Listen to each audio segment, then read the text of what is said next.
నిజామాబాద్ జిల్లాలో ఎడతెరపు లేకుండా వర్షం కురుస్తోంది. దీంతో వాగులు ఉప్పొంగి ప్రవహిస్తున్నాయి. రేంజల్ మండలంలోని కందకుర్తి వద్ద గోదావరి ఉగ్రరూపం దాల్చింది.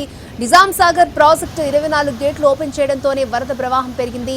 వంతెనకు తాకుతూ ప్రవహిస్తోంది గోదావరి నది. దీంతో రేంజల్ రోడ్డు మార్గాన్ని పోలీసులు బంద్ చేశారు. మహారాష్ట్రకు వెళ్లేవారు సాటాపూర్, ఫకీరాబాద్ మీదుగా వెళ్లాలని పోలీసులు సూచించారు.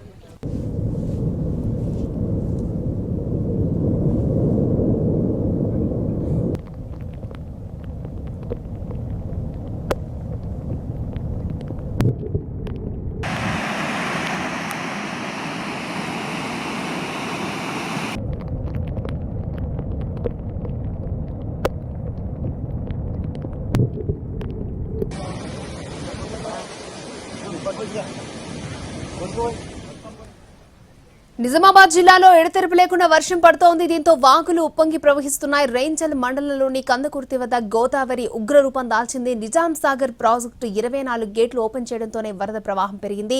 వంతెనను తాకుతూ ప్రవహిస్తోంది గోదావరి నది. దీంతో రేంజల్ రోడ్డు మార్గాన్ని పోలీసులు నిలిపివేశారట. మహారాష్ట్రకు వెళ్లేవారు సాటాపూర్, ఫకీరాబాద్ మీదుగా వెళ్లాలని పోలీసులు సూచించారు. పూర్తి డీటెయిల్స్ కామారెడ్డి నుంచి మా ప్రతినిధి బాలకుమార్ అందిస్తారు. మరిన్ని అప్డేట్స్ బాలకుమార్. Thank you. ఉమ్మడి నిజామాబాద్ జిల్లా వ్యాప్తంగా భారీ వర్షాలు కురుస్తున్నాయి. ఎడతెరిపి లేకుండా కురుస్తున్న వర్షాలతో వాగులు వంకలు పొంగి పొరులుతున్నాయి. ఇక గోదావరి ఉగ్రరూపం దాల్చింది. రెంజల్ మండలం సాలూర వద్ద గోదావరి ఉధృతంగా ప్రవహిస్తుంది. నిజాం సాగర్ నుంచి భారీగా వరద నీరు వదిలిపెట్టడంతో ఆ నీరంతా గోదావరిలో కలుస్తుంది. త్రివేణి సంగమం వద్ద గోదావరి వరద ఉధృతి క్రమక్రమంగా పెరగడంతో తెలంగాణ, మహారాష్ట్రకు 2 రాష్ట్రాల మధ్య రాకపోకలు నిలిచిపోయాయి.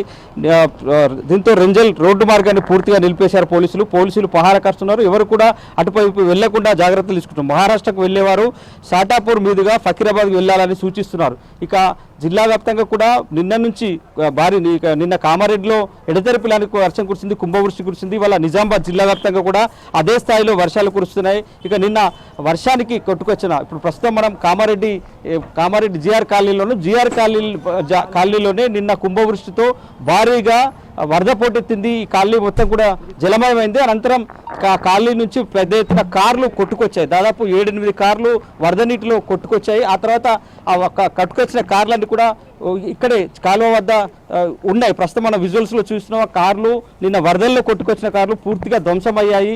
ఈ నామరూపాలు లేకుండా మారిపోయాయి.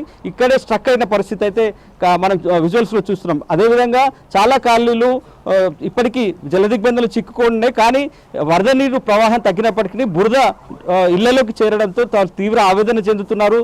తమ అన్ని రకాల వస్తువులు ఇంట్లో ఉన్న వస్తువులన్నీ కూడా పూర్తిగా తడిసి ముద్దయ్యాయని చెప్పి ఆందోళన చెందుతున్న పరిస్థితి. ఇక కామారెడ్డి జిల్లాలో భారీ